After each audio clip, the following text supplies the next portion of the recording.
go ahead and, oh, all right, great. Well, welcome everybody. My name is Gloria Jackson-Nefertiti, and welcome to this talk slash discussion on We Do Not Live Single Issue Live. Now, the first time I presented this talk was January 2nd, 2021. It was at the Love is Political, not political, love is political online conference for ethical non-monogamy, polyamory, and intersectional polyamory and non-monogamy. It was an online conference in Berlin, Germany, and I really wish that I could have been in Germany at that time.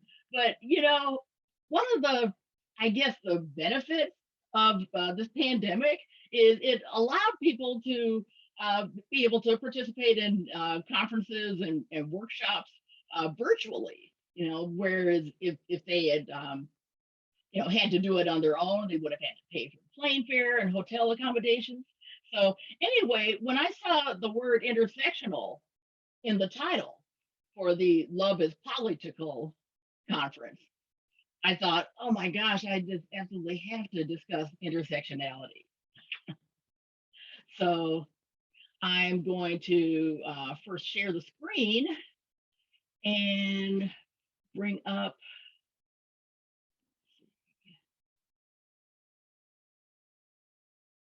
there we go, perfect. So as I said, the name of the talk is We Do Not Live Single Issue Lives. And it comes from the popular Audre Lorde quote that says, there is no such thing as a single issue struggle because we do not live single issue lives.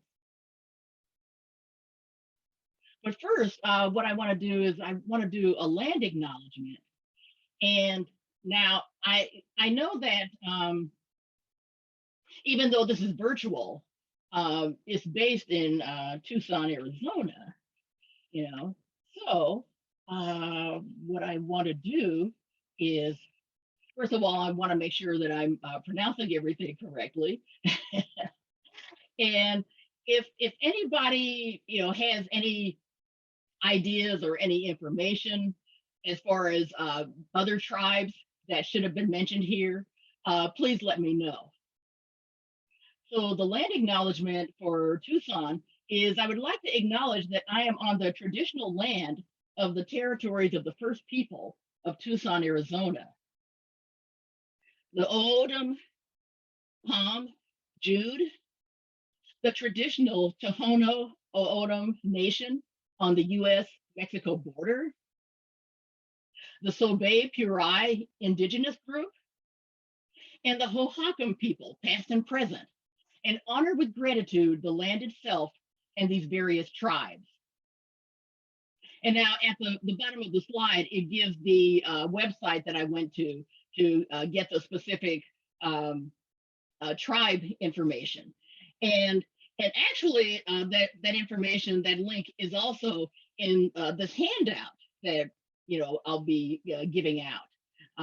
In fact, it lists, just the various links that I'll be referring to during this talk.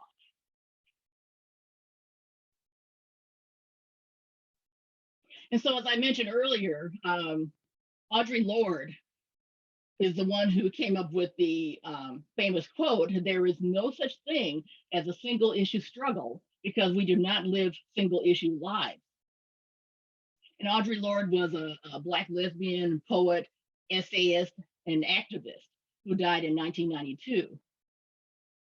And I'll mention that one of the reasons why I was interested in the idea of intersectionality is when Barack Obama was voted as president of the United States, I remember a white woman, saying that when she found out that I voted for Obama, she said that she was a little bit disappointed because she thought that since I'm a woman, that I would have voted for Hillary Clinton. And it's true that I'm a woman, but I'm also a Black woman. I mean, I'm so many things. know.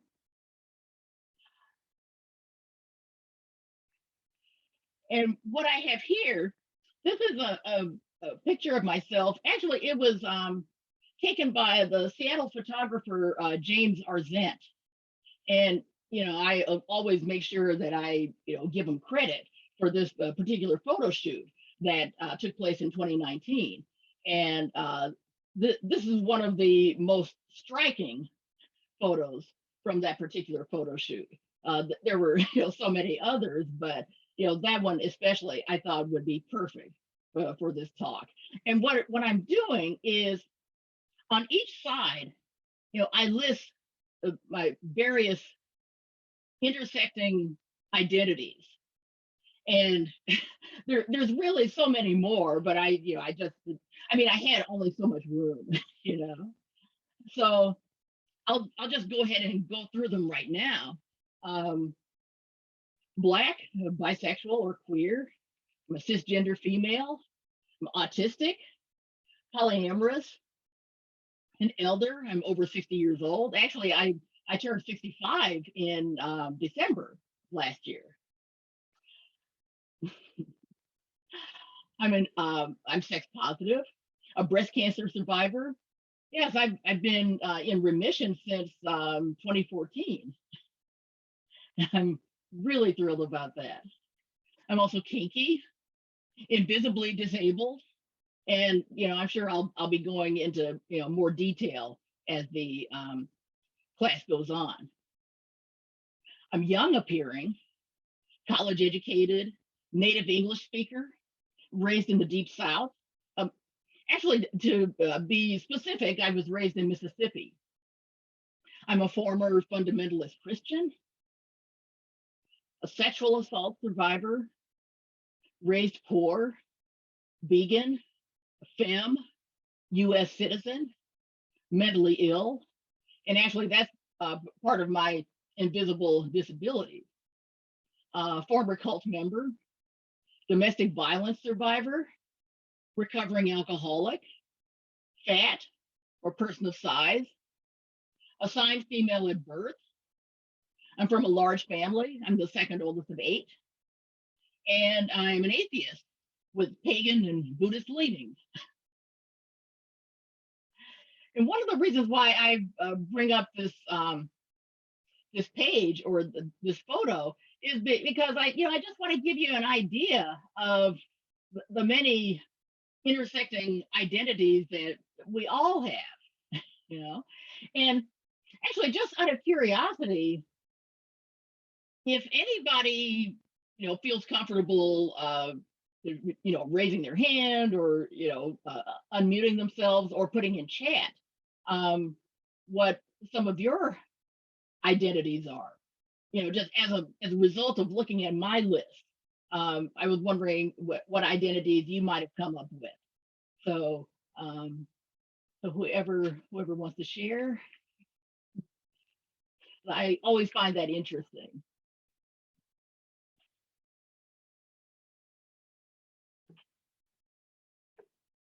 And if no one's wanting to share just yet, I'm sure that as this talk goes on, you'll come up with a lot of things that'll pop into your head.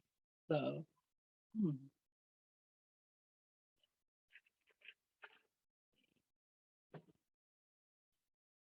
then let me go to the next slide. Sonia says that she would like to share. Oh, yes, great.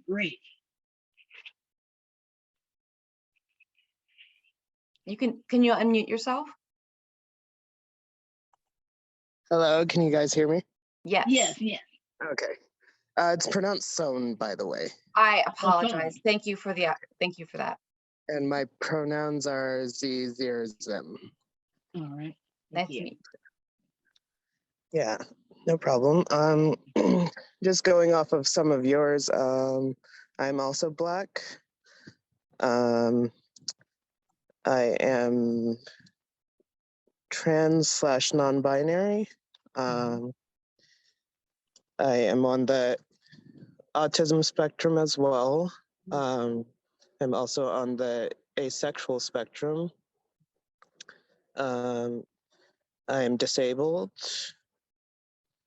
and I also have many mental illnesses.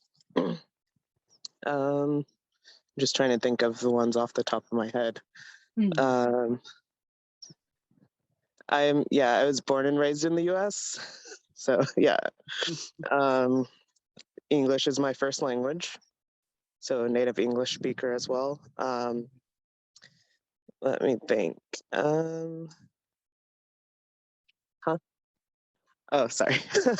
um, I guess I would define my spirituality as like more pagan leaning, with also some influences from like Buddhism. Um, Let me think. I am, I guess I would say I am lighter skinned. I'm kind of like brown skinned. So I'm not dark skinned, but I'm also not quite light skinned. But there's still some privilege inherent in that. But yeah, those are the ones I can think of off the top of my head, at least. Great for sharing.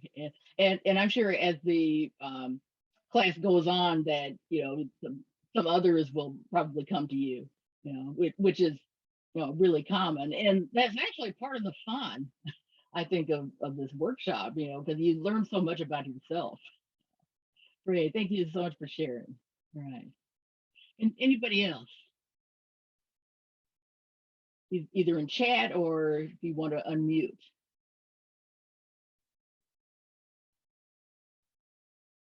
Okay. All right. Well, great. We'll go on. And now the slide I'm showing now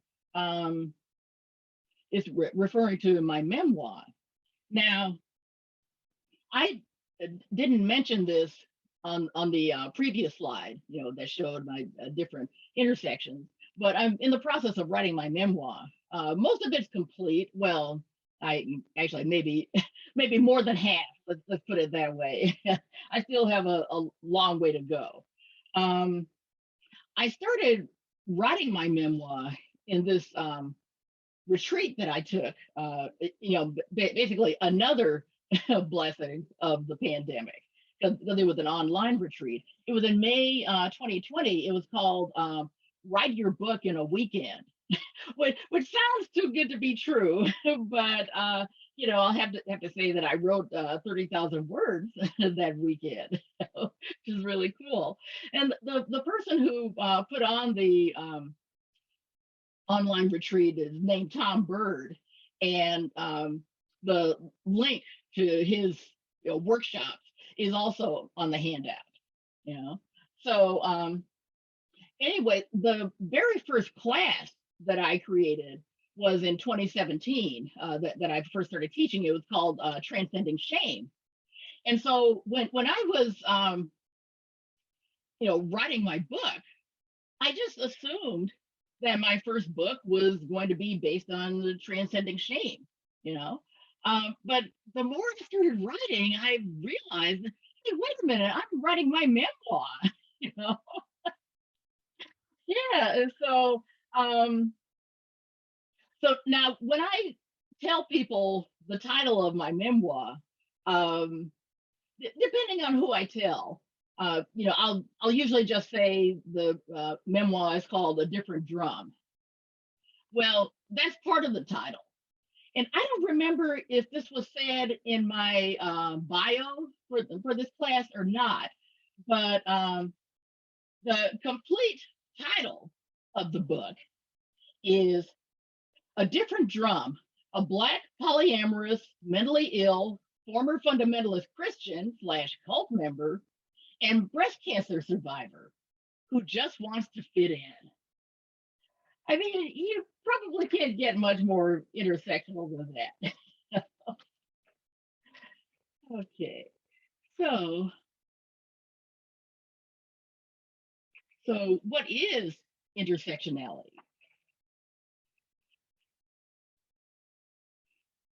What is it and where does it come from? Intersectionality is the interconnected nature of social categorizations such as race, class, and gender regarded as creating overlapping and interdependent systems of discrimination or disadvantage. A theoretical approach based on such a premise from the Oxford Dictionary. And in fact, the word intersectionality was first coined by Professor Kimberly Crenshaw back in 1989. And it was added to the Oxford Dictionary in 2015. So the definition above there, that's her definition. Okay, getting back to what is it and where does it come from? Intersectionality is also an analytical framework for understanding how aspects of a person's social and political identities combine to create different modes of discrimination and privilege. Examples of these aspects are gender, race, class, sexuality, religion, disability, physical appearance, and height. And then going on, this graphic here, it shows different intersections like race, sexual orientation, gender identity, nationality, and disability. And it shows how in a lot of us, all of these identities intersect. And this came from the article Intersectionality 101, What is it and why is it important by Bridie Taylor, which is another link that's on your handout.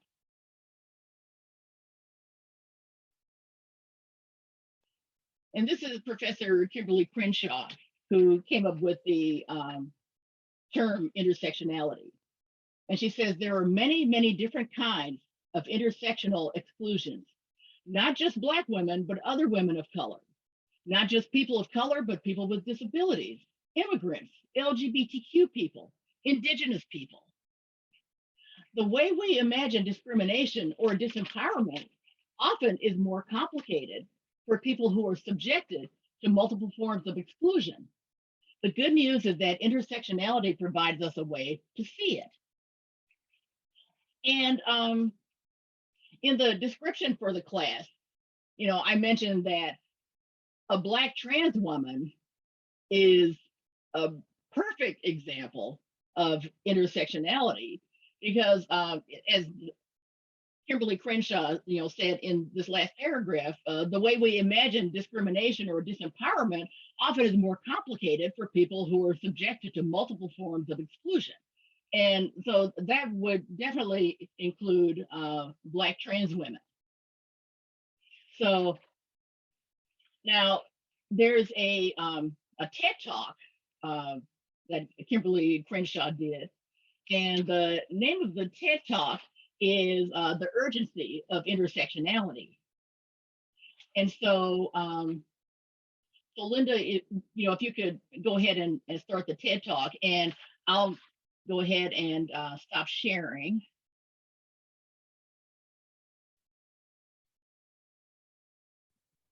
Can we see it on my screen? Yes, I can see it, yes. Oh, we can't hear though, unfortunately. You can't hear it? Right. Okay. 1 second, please. Oh, okay.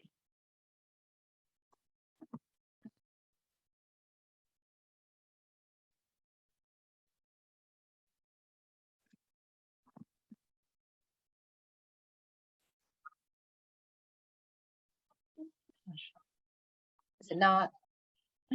And for some reason, where it shows the sound or the audio, it looks like it's off, and I don't know why.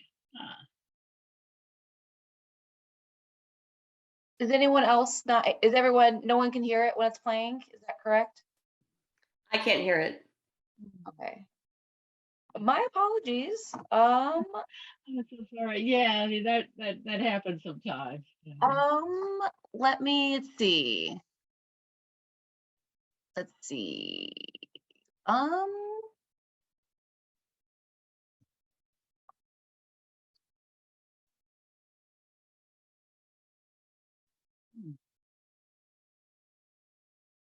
It's not?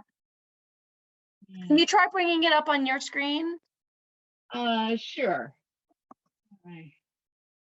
My apologies. We should have tested. This did not happen yesterday. Oh boy. Let's see. Okay. I am going to.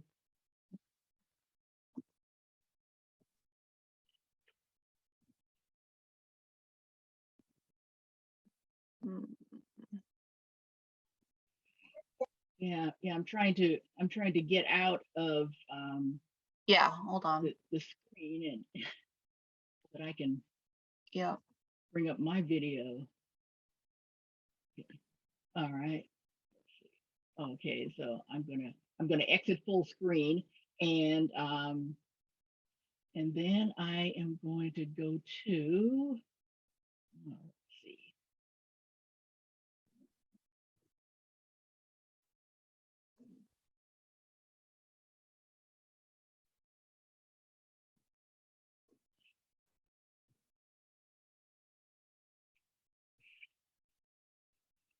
I'm so sorry, everybody.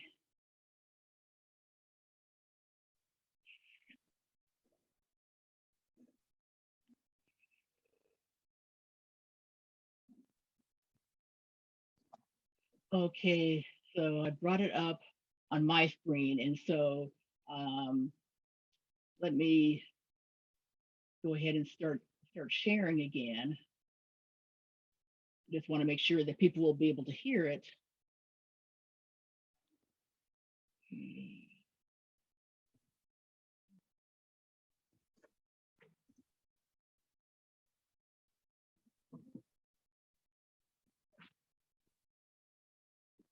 Oh, can you hear that? Oh, oh my gosh. That is so weird. I can hear it over here, but nobody else can hear it.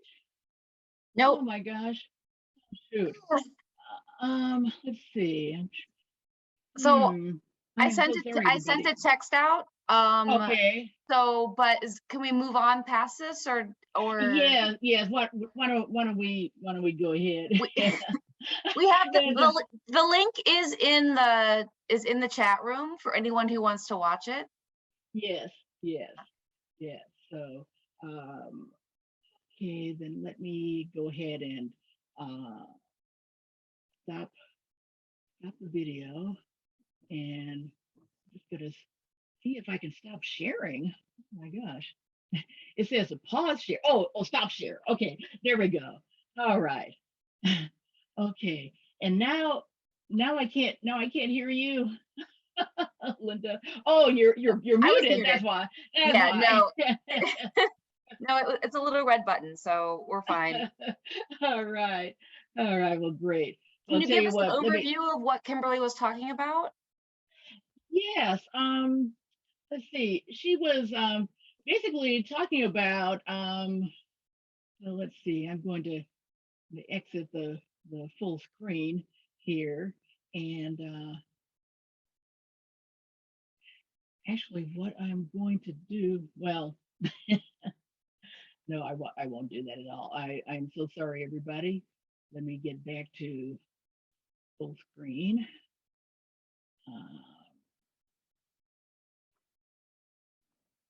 Minimize video. Okay. And of course I, won't be able to say it the way she did, but she was giving an example of somebody who was one of her clients. And let me put start video back on. Okay, great. There I am. So she was mentioning about somebody who was one of her clients, a Black woman who filed a lawsuit because there was this company that she wanted to work for that wouldn't hire her, and she thought that they wouldn't hire her because she was Black. And basically, the lawsuit was thrown out because the company hired Black people. But the thing is, they would hire black men, to work in the factory. But and they would also hire women, but it would be white women who would work in the office, doing the administrative assistant type work, So, and at that time, there really wasn't very much known about intersectionality, but basically this was not only a race issue, but a gender issue, and those were her two intersections. But, they, I guess what else the judge thought is that if she had won the court case, then basically that would have, been giving her, special privileges, special rights, Yes, and so that was where intersectionality, really came in, and that was when it really started to make sense to Kimberly Crenshaw, but and like I said, she tells the story way better than I could, 'cause it was like a 5-minute segment from her TED talk, and that is Victoria, also I'm sorry. I'm gonna try it one more time. Can you give me 2 seconds? Oh, good. Yes, please. Thank you. Okay, 1 second. All right, let's see. One more time, this time with feeling. Feeling and sound. Yes. And sound, Mhm. exactly. All right, tell me.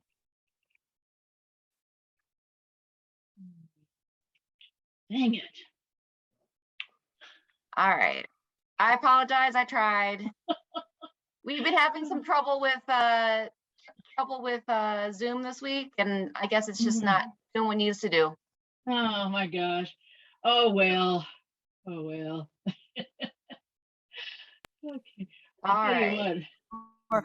Often overlapping, creating Oh, I can multiple hear. levels I of can social hear. injustice. Oh, great. Now, the experience that gave rise to intersectionality was my chance encounter with a woman named Emma DeGraffenreid. Emma DeGraffenreid was an African-American woman, a working wife, and a mother. I actually read about Emma's story from the pages of a legal opinion written by a judge who had dismissed Emma's claim of race and gender discrimination against a local car manufacturing plant. Emma, like so many African-American women, sought better employment for her family and for others. She wanted to create a better life for her children and for her family. But she applied for a job and she was not hired, and she believed that she was not hired because she was a Black woman. Now, the judge in question dismissed Emma's suit. And the argument for dismissing the suit was that the employer did hire African Americans and the employer hired women. The real problem, though, that the judge was not willing to acknowledge was what Emma was actually trying to say. That the African Americans that were hired, usually for industrial jobs, maintenance jobs, were all men. And the women that were hired, usually for secretarial or front office work, were all white. Only if the court was able to see how these policies came together would he be able to see the double discrimination that Emma DeGraffenreid was facing. But the court refused to allow Emma to put two causes of action together to tell her story because he believed that by allowing her to do that, she would be able to have preferential treatment. She'd have an advantage by being able to have two swings at the bat when African American men and white women only had one swing at the bat. But of course, neither African American men or white women needed to combine a race and gender discrimination claim to tell the story of the discrimination they were experiencing. Why wasn't the real unfairness law's refusal to protect African American women simply because their experiences weren't exactly the same as white women and African American men. Rather than broadening the frame to include African American women, the court simply tossed their case completely out of court. Now, as a student of anti-discrimination law, as a feminist, as an anti-racist, I was struck by this case. It felt to me like injustice squared. So first of all, Black women weren't allowed to work at the plant. Second of all, the court doubled down on this exclusion by making it legally inconsequential. And to boot, there was no name for this problem. And we all know that where there's no name for a problem, you can't see a problem. And when you can't see a problem, you pretty much can't solve it. Many years later, I'd come to recognize that the problem that Emma was facing was a framing problem. The frame that the court was using to see gender discrimination or to see race discrimination was partial, and it was distorting. For me, the challenge that I faced was trying to figure out whether there was an alternative narrative, a prism that would allow us to see Emma's dilemma, a prism that would allow us to rescue her from the cracks in the law, that would allow judges to see her story. So it occurred to me, maybe a simple analogy to an intersection might allow judges to better see Emma's dilemma. So if we think about this intersection, the roads to the intersection would be the way that the workforce was structured by race and by gender. And then the traffic in those roads would be the hiring policies and the other practices that ran through those roads. Now, because Emma was both Black and female, she was positioned precisely where those roads overlapped, experiencing the simultaneous impact of the company's gender and race traffic. The law was like that ambulance that shows up and is ready to treat Emma only if it can be shown that she was harmed on the race road or on the gender road, but not where those roads intersected. So what do you call being impacted by multiple forces and then abandoned to fend for yourself? Oh, one more thing. Intersectionality seemed to do it for me. There you go. All right. All right. Thank you so much. Sorry for a little box there, but Oh, no problem. No problem. glad we got that taken care of. I'm going to stop sharing now and you can go back and bring up your screen again. All right, great. Thank you.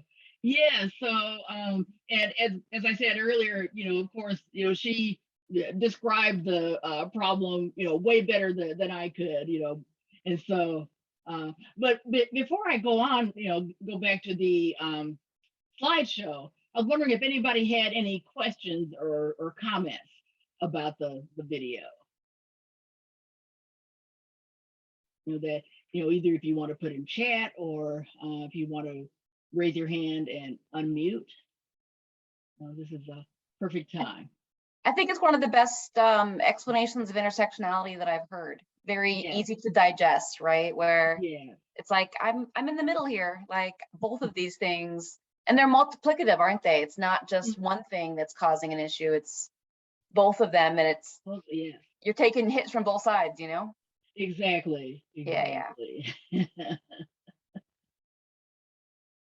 I mean, and it's just like, as I was mentioning at the very beginning, of the white woman who was disappointed that I didn't vote for Hillary Clinton, because I'm a woman. And what she didn't realize that, yes, I'm a woman and I'm Black, so there were these two intersections. And let's see, anybody else? Righty. Okay, great. So I'm going to go back to sharing the screen. All right. Okay, and I'm going to go to the next slide. Okay, and being fetishized. And I want to talk about being fetishized as a Black woman or just as a Black person, period. And to fetishize basically is to make something or someone the object of a sexual fetish. So I have had this happen, more times than I, really would care to care to think, where a white man will, say to me, I've always wondered what it would be like to be with a Black woman. Well, here's the deal. If you've seen one Black woman, you've seen one Black woman. Okay. And this is just another way to other me and to remind me that I'm not like everybody else and that I, basically don't belong.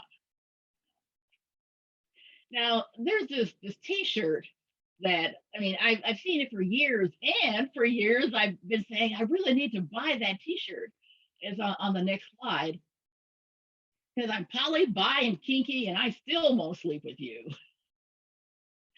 and that's true for me. I'm all of those. And yeah, maybe sometime this year or in the next few weeks, I'll finally break down and buy that t-shirt. Because it's gonna come in handy for me. Now, let me go back to the slide that had the picture of me and showed my various intersecting identities. I want to, focus on being Black and bisexual, maybe in polyamorous too, because those are the identities where I seem to be fetishized the most. Now in I believe it was in 2017 that I went to Burning Man for the first time. And before I go on, I don't want to assume that everybody knows what Burning Man is, but if there's anybody who isn't clear what it is, please let me know, or I can just go ahead and try my best to define it. It's it kind of transcends any kind of explanation or definition. But basically, it's a festival or a happening, I guess you can call it. It takes place every year over Labor Day weekend, or it ends Labor Day weekend, I believe. And it takes place in a fictional town in Nevada called Black Rock City in the desert. And I've had the opportunity to go 3 times. Of course, I missed last year because it didn't happen. It is going to be happening again this year, but I won't get a chance to go. But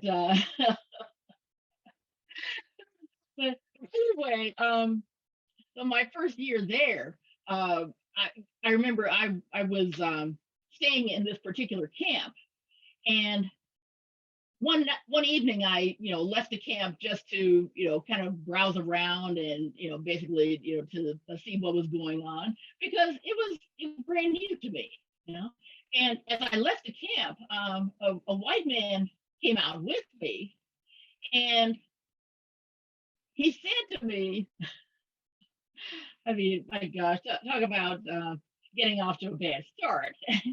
He said, I've always had a thing for dark chocolate. I thought, oh my gosh, you're getting off to the worst start possible. And then he was really wanting to give me a massage. And he said that women he's given massages to before, he would just always have them purring, because it would feel so good. Oh, and I should also mention too that the name that he went by was Merlin. I mean, that's pretty important as I get to the end of the story. But anyway, he must have asked me like 3 times to give me a massage, and I kept saying no. And maybe he was hoping that eventually I'd say, "Oh, all right," But I'm glad I didn't. And he just said that if I change my mind, to definitely let him know and to look him up. And then he ended with, "And remember, they don't call me Merlin for nothing." Oh gosh, that's the best you can do. But I mentioned that because that's just an example of somebody fetishizing me, and how I mean the very first thing out of his mouth was, "I've always had a thing for dark chocolate." And I'm not sure what he thought that would have done, if I would have been excited and said, "Oh, all right." No, that did not happen. Now, I also want to give some examples of being fetishized as bisexual. Now, there is this online group that I've been a member of for, gosh, more than 20 years. And actually, the group started out as a an email group. Yes, and it's a group is an international group for bisexual women.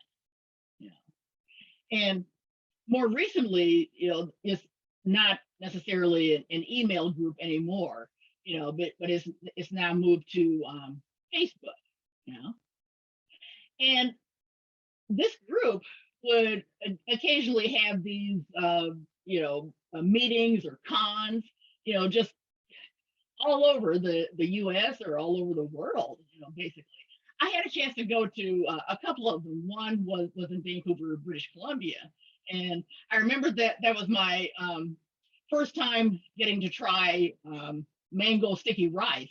We went to some Thai restaurant in Vancouver, and gosh, I love the mango sticky rice. And there was another gathering where we met in the San Francisco Bay Area. Both of them were just so fun. But I bring that up because whenever I would tell men about this group of bisexual women, and that we would have these gatherings occasionally, just all over the world, I know that their eyes would usually get really big, like just the idea of a bunch of bisexual women getting together. I mean, it's like that would get their attention. And I have had guys ask me when I would tell them about this group, they'd say, "So you girls have orgies?" Oh gosh. I mean, I can't believe that's where their minds would go immediately. And this, apparently, these guys who have these ideas, apparently they've been watching too much porn, or too much bad porn, I guess I should say. Where when a bunch of bisexual women get together, of course they're all gonna have sex. Like that's just how it goes. And it doesn't occur to them that maybe we'll go dancing sometimes, or we'll go out to dinner. I mean, just all of these things. And to be fair, I will say that some of the women in the group have gotten to know each other, and become lovers, or romantic partners. And for me personally, I definitely developed a lot of really good friendships, long term. I remember in let's see, February 2020, which was the last time that I presented in person, before the pandemic. But in February 2020, I was presenting at San Francisco BICON, and I had a chance to meet one of these women from the group. for the first time. And, I mean, we had known each other online for like 22 years, and it was just so cool to finally be able to meet in person. But anyway, I mentioned that because, the idea of just, bisexual women being friends, and with sex not necessarily being involved, that just doesn't occur to them sometimes. What I would also have happen, very frequently, is if a man finds out that I'm bisexual, he'll, maybe get a little embarrassed and put his head down, and he'll say, "Well, I have a confession to make." And I was like, "Oh my gosh!" And the confession is, well, I've always wanted to see two women together. The way the person would say it, it's like he thinks he's saying something edgy or original, when it's not. It's not even. But yes, those are definitely examples of being fetishized for me. Now, before I go on, I was just wondering if anybody had any examples that they wanted to bring up of, where they've been fetishized, either in chat or if you want to unmute yourself. And I will say that when I've taught this before, especially the first time that I presented it at the online conference, the Love is Political conference, a lot of people said that this was a really rage-inducing section of the talk, which I totally understand. And now one thing that I probably should have said at the very beginning, and I apologize for not having done that, but if there's anything that I bring up or that somebody else in the group might bring up that triggers something for you, please take care of yourself. If you have to step out for a bit, step away from the computer, that's fine. Just do whatever you need to do to take care of yourself.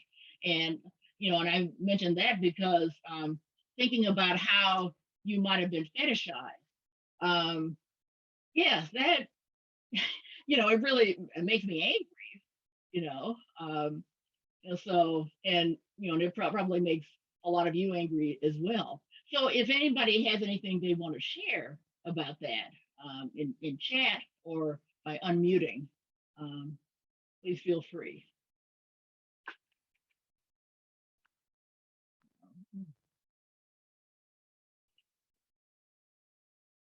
So let's see, anybody? Okay. Well, there is another section where it's called a group activity, and basically that's another section where if you want to talk more about this, now's your chance. And please don't feel pressured though. Basically, the group activity is, what are some examples of where aspects of your identities created modes of discrimination or privilege? Because it could certainly create both. Gloria, Vivian, I hope I pronounced that right, shared that as a female jiu-jitsu practitioner, she receives sexually suggestive comments from guys all the time. Oh boy. And so somehow they think that's okay.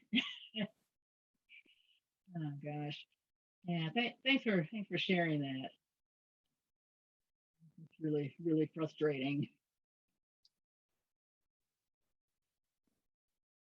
Let's see who else.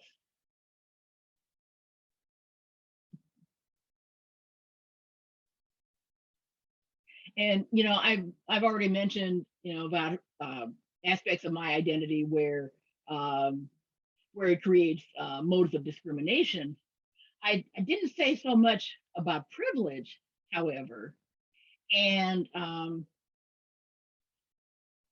I guess one area of privilege that I can think of is well, my partners are software developers, and they definitely make good money. And there are sometimes, actually, yeah, I probably should say a lot of times where I'll need help financially, and and they'll step in and help. And that's definitely a form of privilege because I mean, let's face it, most people don't have that. Um, you know, so so yes, I would definitely say that that's an aspect of my identity that creates modes of privilege. But the majority of my identities create modes of discrimination. Well, just gosh, a couple of days ago, somebody on one of the Facebook groups was talking about how if if a person has particular characteristics or whatever, then they're not interested in being friends with this person.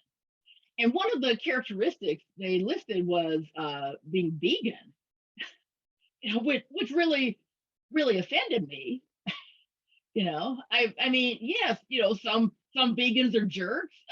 There are a lot of jerks out there, you know. Um, and it just really offended me that somebody wouldn't want to be my friend if they found out that I was vegan. And actually, there are a lot of aspects of my, there are a lot of identities that I have that people, would just decide, no, I'm really not interested in this person. It's been very common for me. This has happened over the years in my life, where someone would, just automatically decide that they don't like me. Right when they meet me, even though they don't know that much about me, they'll maybe know that I'm vegan or that I'm black and autistic. Just all of these things that supposedly would cause them to decide, I don't want to get to know this person. And I will have to say that they're really missing out, you know. So again, I just want to ask if go ahead. Yeah. So I'm a chef, and I'm also a chef who's in recovery. I had an alcohol problem, and in the it's caused me problems because of one, being in recovery, but also being a chef. Drug and alcohol is seen as very normal in that arena. And having a after work drink, a shift drink, like it's a thing that bonds everyone together. Because I can't really participate in that, I tend to get left out, and it affects my career because of it. And then people also, like, I was on a date a couple weeks ago, like 3 weeks ago, and I disclosed that I was in recovery, and they did not want to date me.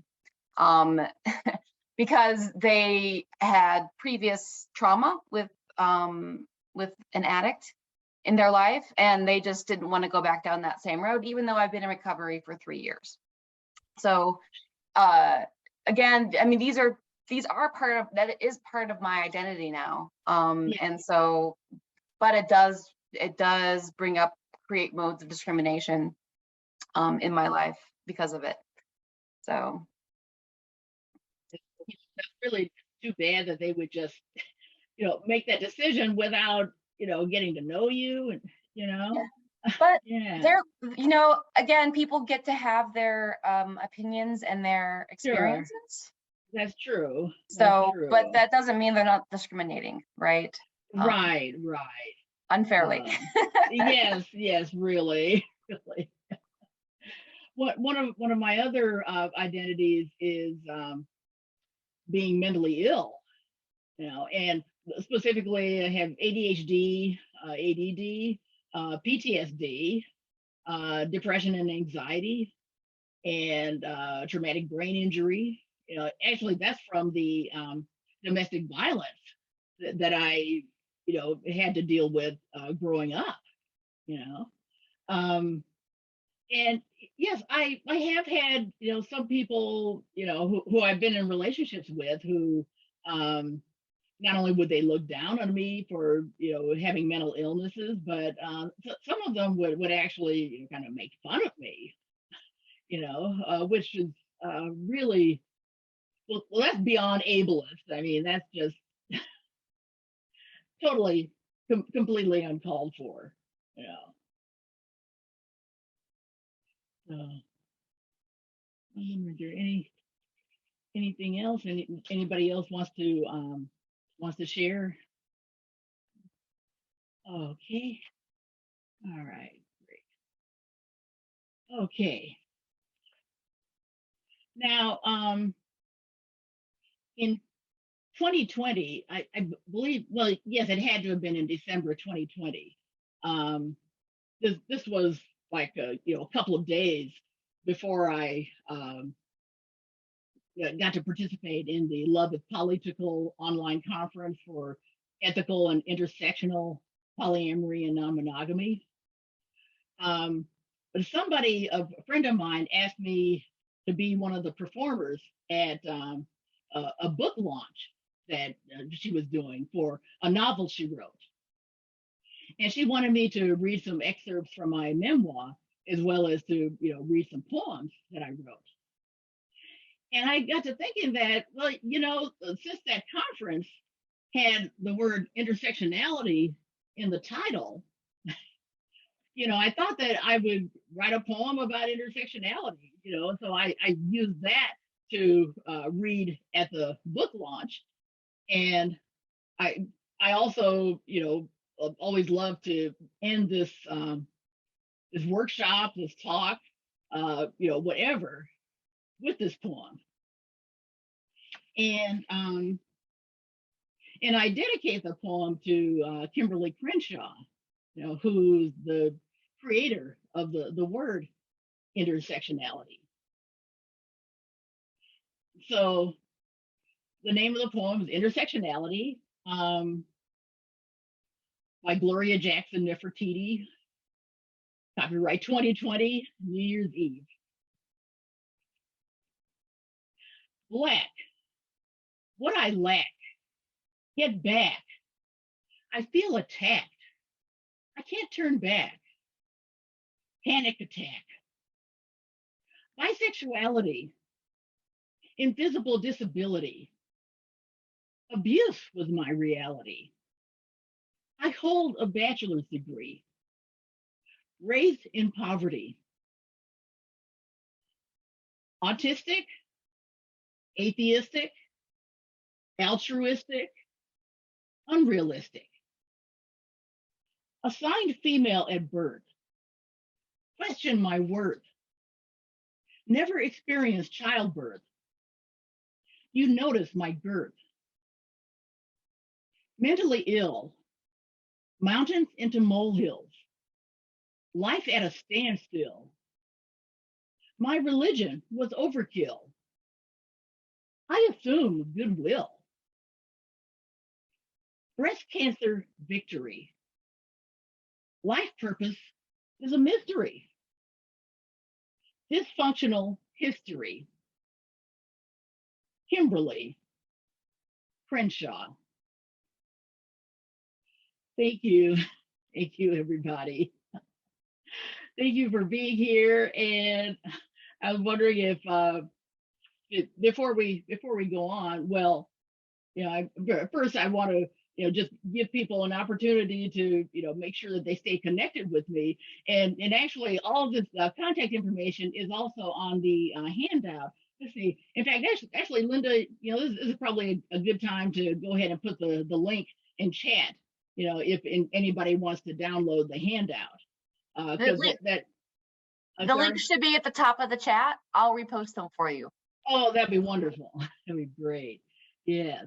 Yeah. Every link that I mentioned during this talk should be on the handout. but I just want to, give people an opportunity to, make sure that they stay connected with me. My email address is notgloriajean@gmail.com, and my website is notgloriajean.net, which really needs a lot of updating. What happened was before the pandemic hit, I listed all the different places where I was going to be presenting, but then when the pandemic hit, a lot of these places where I originally was going to be presenting, the conferences had to be either canceled or postponed, so the information on the website, like I said, needs to be updated. It's still a great website just the same. And now I should mention about the name, not Gloria Jean. I always have to, share this story so people will understand where they came from. My Twitter handle is Gloria JN. So that's also my handle on FedLife as well. And I'm a member of the Center for a Sex Positive Culture in Seattle. And Gloria JN is my, name at the center. But a lot of times when people see Gloria JN, they think it's short for Gloria Jean. So when some people greet me, they say, "Hey, Gloria Jean," and I have to say, "No, I'm not Gloria Jean." The JN is the initials of my last name, so it's not Jean. But I was saying not Gloria Jean so much that I decided to make that my email address as well as the web address. So that's where that comes from.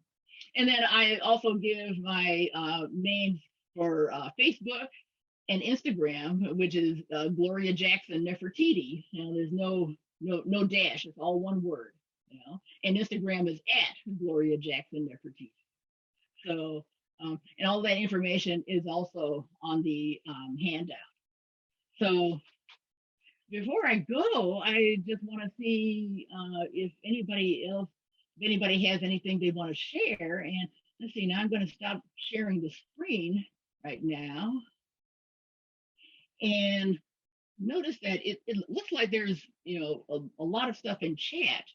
So if anybody wants to share in chat or unmute themselves, please go ahead, because I'm interested in to know what you have to say. If you have comments or questions.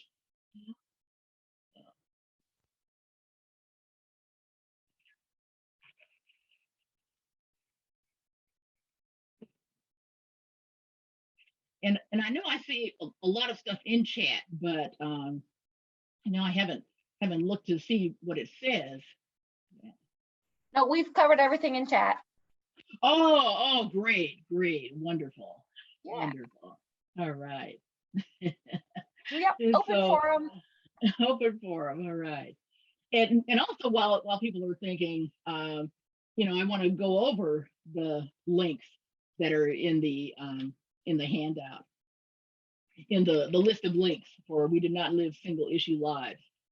So the first one is Audre Lorde's Berlin, which is an article, a New York Times article, following in the footsteps of the self-described Black feminist lesbian poet whose ideas caught fire in a city she cherished and criticized.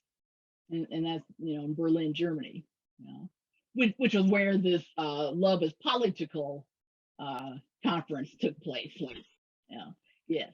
So, and then the next one, Audre Lorde, the Berlin years, 1984 to 1992.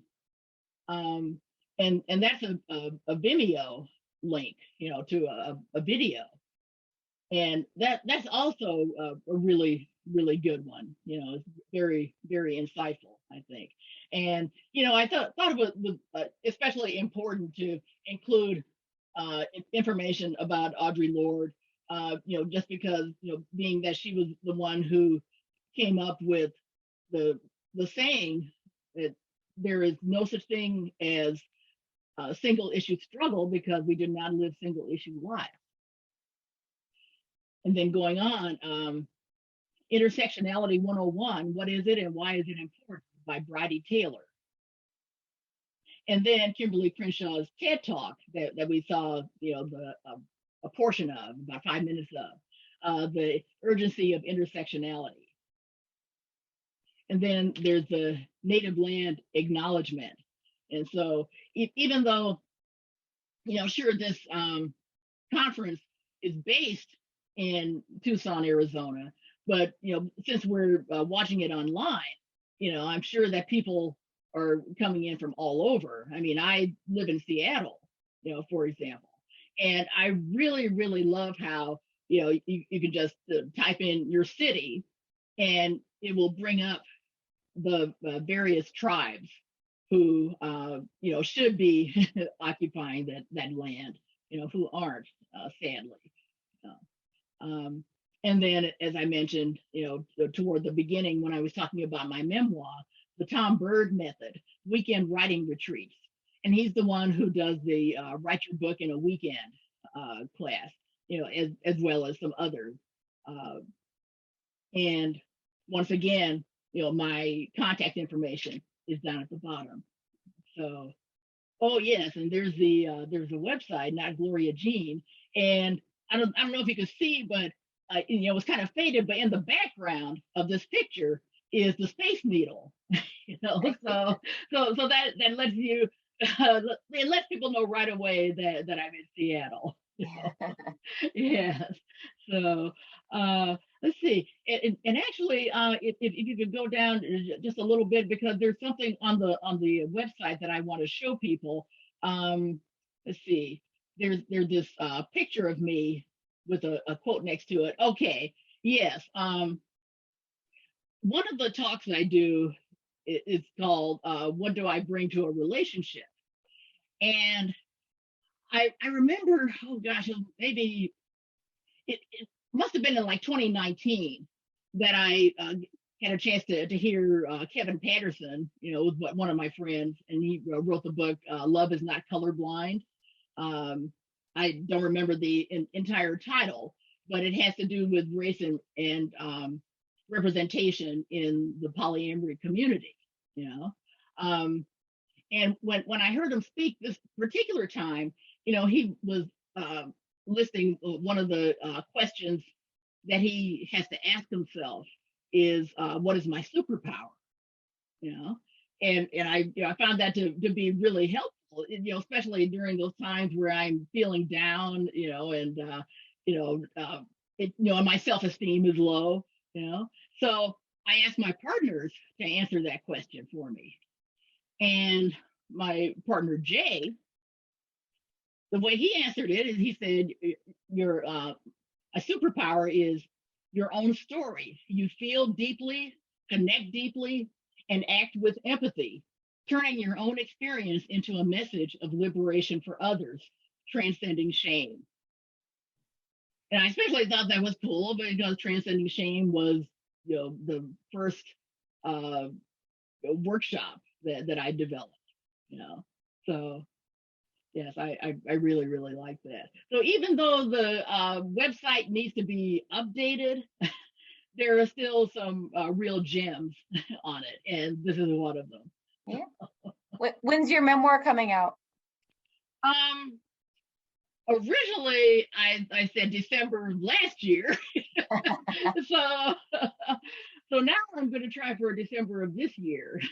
Okay. And I especially want to get it out as soon as possible because I belong to different autism groups on Facebook, and there are a couple of groups for autistic Black women and autistic people of color.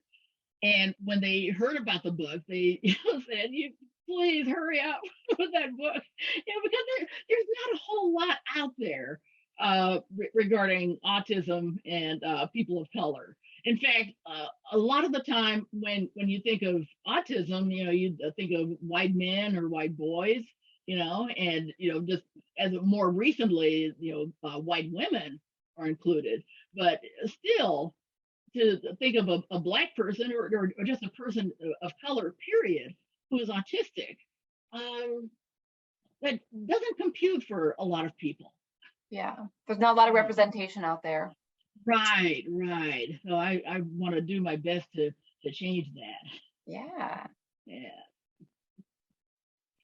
Awesome. Oh, and I'll mention too that last year, well, now in Seattle, there's this consent fest that takes place, and last year for the first time it was online, so that people were able to attend, from all over, plus I mean everything was on Zoom. Yeah, and what I did was I sent in this video I made. If everybody's video or talk had to be no more than 13 minutes, and so I sent in this 13-minute video called autism and consent, and yeah, I would say that I would definitely want to continue getting the word out like that. Yeah. That's just one of many ways. That's a really interesting take on consent, considering Yes. what I know about working with some autistic people myself. So awesome. I really appreciate your take and the time and effort you put into your presentation. All right. Thank you. Thank you. So much. Yeah. I really, really enjoyed this. Actually, for years, I wanted to present for Southwest Love Fest. And the first couple of years, I remember I was presenting at ConvergeCon in Vancouver, BC, and then there would be other things that would come up that would keep me from doing it. So I was so glad it worked out this time. Awesome. So, and before we end, I just want to give everybody one more chance to either give comments or ask questions. I'm always open to that. And of course, too, if you don't want to bring it up here, you're certainly welcome to contact me, with the whatever questions or comments you might have.